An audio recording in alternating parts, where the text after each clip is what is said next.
We're going to use Google Sheets as an automated email database. So what we're going to do is we're going to use the Add to Sheets Chrome extension.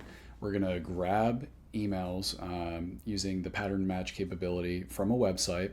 And then whenever we save those emails to a spreadsheet, it's actually going to use VLOOKUP against the domains to then bring in additional information for that domain. So I'm just going to kind of set up what that workflow would look like if you want to automate this as part of your data collection process so that you can get an idea. Now, all of this information is available in the blog post, and I'm going to actually be using some of the formulas from the post in example sheets, but feel free to modify as needed. And I already have a kind of mock database set up here. So I've got one sheet which is emails and then another one which is details. So email address is where we're actually going to save the email addresses to. And then whenever we do that, the email address is going to be split or parsed for the alias, which is the first half, like your name, and then everything after the @ symbol is going to be the domain. So like gmail.com would be the domain. And then the match data column is where that additional data is going to come in from the details sheet. So if I go over to the details sheet here, you'll see that there's the domain name and then extra data. The domain name is actually what's going to be matched against. So you can imagine if you've got a list of 1,000 domain names with additional kind of enrichment data, you can have those here as your data set to match against while you're inputting more and more data from additional websites. Or even you can use Add to Sheets in conjunction with other workflows. So maybe you have multiple things saving to a column. That could also be a possibility. So jump over. So just for example, if I save an email address and it's Steven at test.com, we'll see that nothing happens yet because I need to grab this formula, which will split. So I'm going to pop that in here. And you'll see that it grabs the first half, which is the alias, and then the second half, which is the domain, test.com. So actually what I'm going to do is I'm going to remove that, but I'm just going to drag this down just so it stays there. And then that will auto-populate those other fields.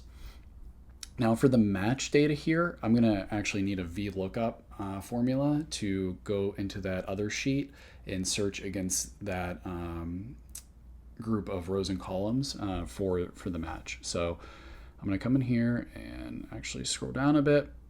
And I've got this formula here. I'm going to copy this over and pop that in. Now, a thing to note here is that I'm copying in this formula and it references sheet 2, but you can see that I've actually changed the name down here to details. So I'm going to come here and actually just change this to details. Details, like so. And I'm going to do the same thing and drag this down. Awesome. So now what we need to do is set up the Chrome extension, Add to Sheets, to save data into the email address column.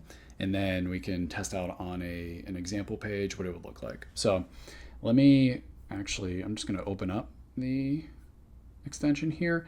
I've already allowed access to the email database spreadsheet. So I'm just going to jump down, email database, emails, email address, and then I'm going to do email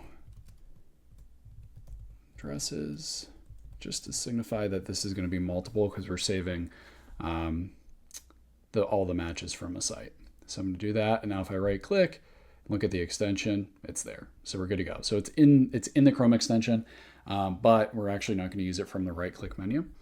So now I'm actually going to pop over to another example site I have here. And these are just some test emails, but I'm going to open up the extension here. And then because we already have this configured, email addresses, I'm going to go down to matches here. I'm going to find pattern, emails, and it's actually going to grab all those email addresses here from the site.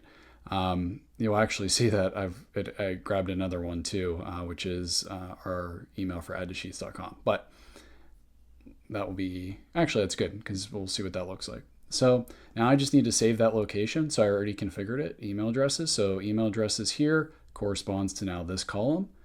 I'm going to save and data is saved over. Now I can just click off of this and you'll see that the email addresses went into the first column where we wanted them to. The split function actually took over here in column B. And then what happens with split is it actually creates a list or an array of everything that it splits on. So the first part is the alias and the second part of the array is the domain. So split that out and it kind of puts it into subsequent columns here. And then we use that domain here to then match against the data.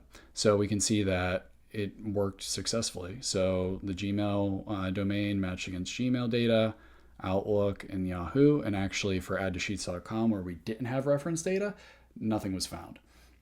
So it's just an example of how you can use the pattern matching capability to find, email addresses, links, and image URLs on sites to then populate into a spreadsheet with more of an automated workflow.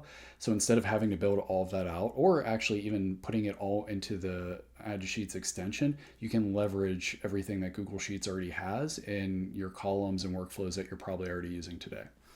So hopefully that was helpful. Let us know if you have any questions, and looking forward to getting your feedback.